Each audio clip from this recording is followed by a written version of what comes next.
What's up, everybody? My name is Dwaj, and you guys know that I've started my YouTube channel about economics, so I'm posting videos about economics. This is my fifth video, and I have already posted 4 chapters. And this video is going to be of 2 chapters, chapter 5 and chapter 6. So, first, we are learning is micro and macroeconomics and the role of market in allocating resources. So let's get ahead with uh, the video. So microeconomics and macroeconomics. What do we mean by micro and macro? So micro is smaller than macro.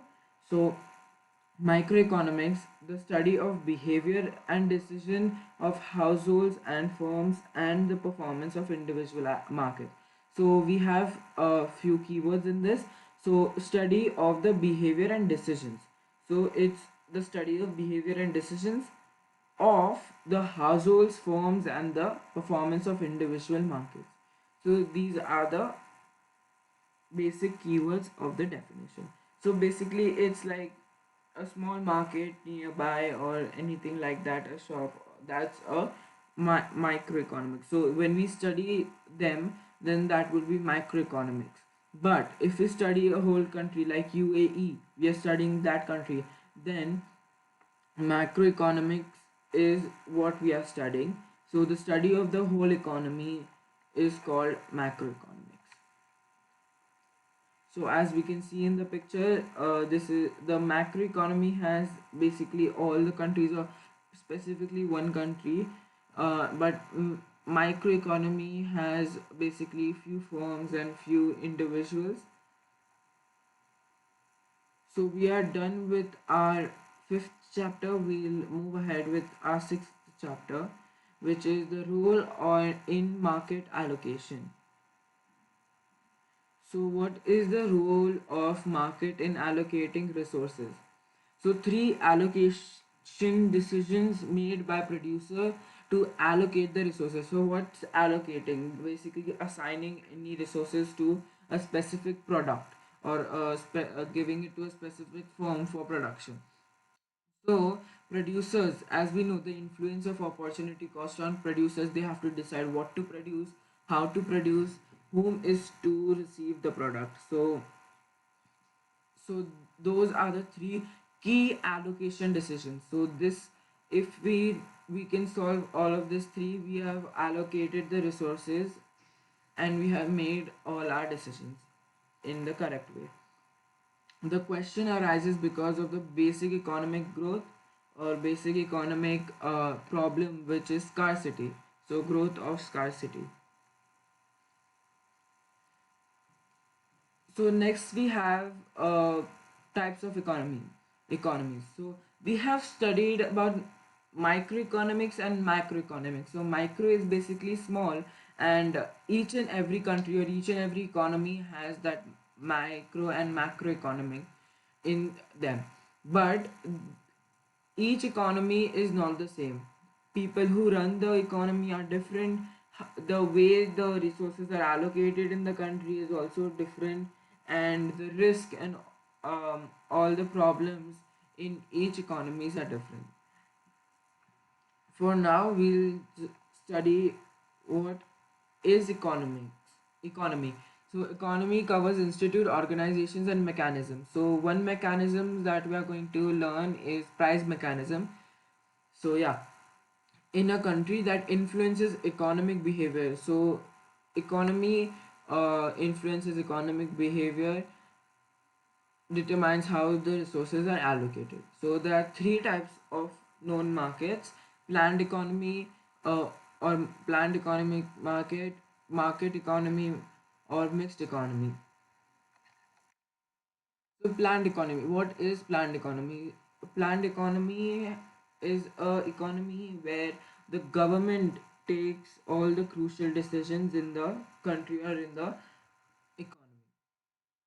So factors of production are allocated by directives, and directives are state instructions given to the state owned enterprises. Anything and everything is controlled by the government.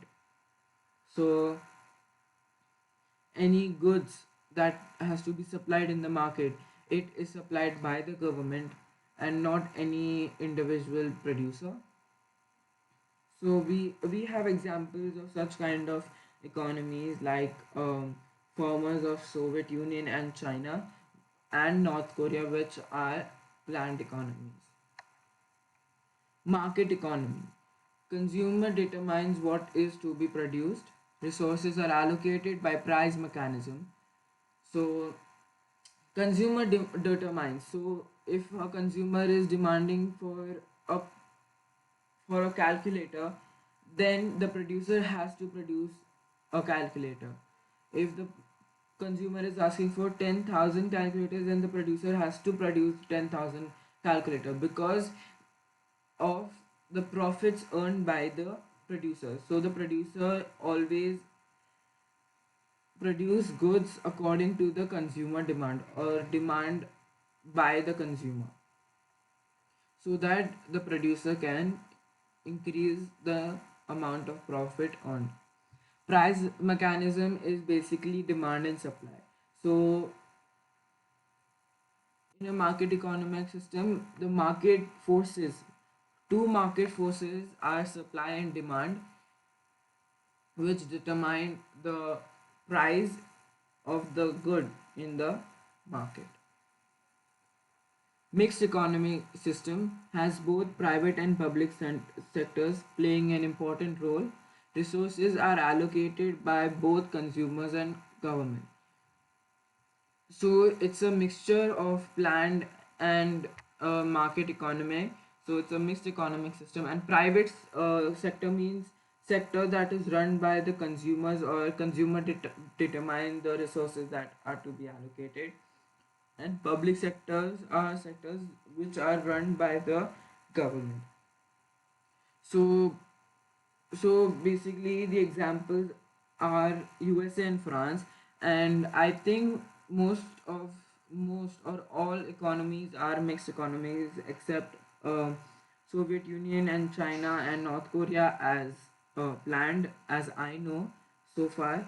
Market economies like Japan and UK, where only consumer determine what is to be produced and answer the three key allocation decisions in the country. So yeah, we are done with the types of economies. Next we have is price mechanism. So what is price mechanism? Price mechanism, as we have studied in market economy system, it is run or it is because of the consumer. So prices are determined by the market forces of demand and supply. Resources can switch from low demand products to high demand products. For example, a producer is producing two goods like pillows and blankets, or ACs and blankets. So in winters, the demand for air conditioner falls down, but the demand for blankets increase because of the weather. So the producer can use the same resources. For example, he has 100 resources, he can use all of them in producing uh, or blankets, because the demand for blankets is more than the demand for air conditioners. But as soon as it is summer, the producer would allocate the resources in making air conditioner, because it's hot and people need air conditioners in summer, so the demand of air conditioner has increased. So the all resources are allocated towards air conditioners. When the demand and the supply of a good is equal, that's when we call it as market equilibrium.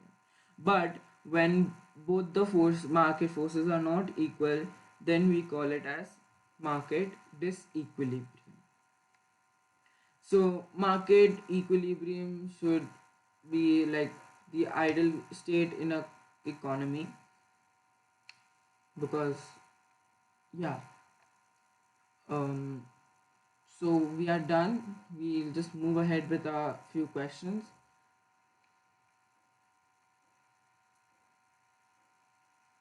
So question one, it says a define microeconomics.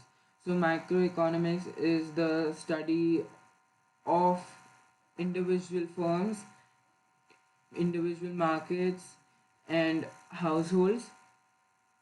Identify two key allocation decisions. So we have learned three key allocation decisions, but any two will work. Like you can write what to produce and how to produce, or you can write how to produce and who is to receive all the product. Any combination. What explain whether decisions in microeconomy involve an opportunity cost. See, basically, if we are making any decision, it is always led with an opportunity cost.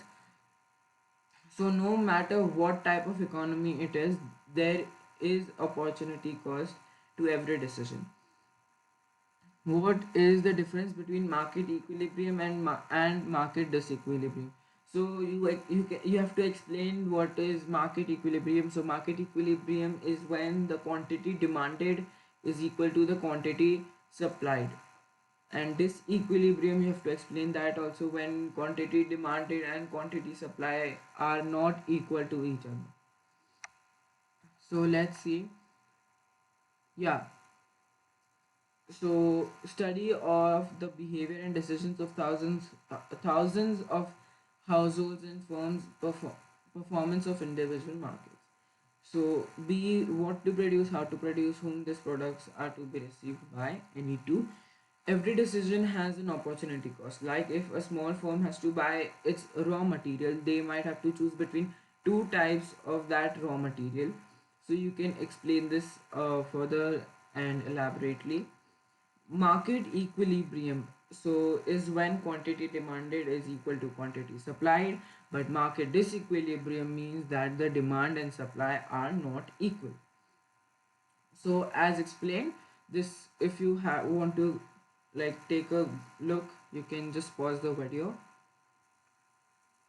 So yeah guys, I think we are done with our video. Oh wait, what does he say? Subscribe and like. Oh, so true. Guys, please subscribe and like to my YouTube channel and my videos. Please, because it takes lots of efforts to make one video. Because I have to make something and then I have to make a PPT, then I have to use the screen recording and all that. And yeah, thank you guys.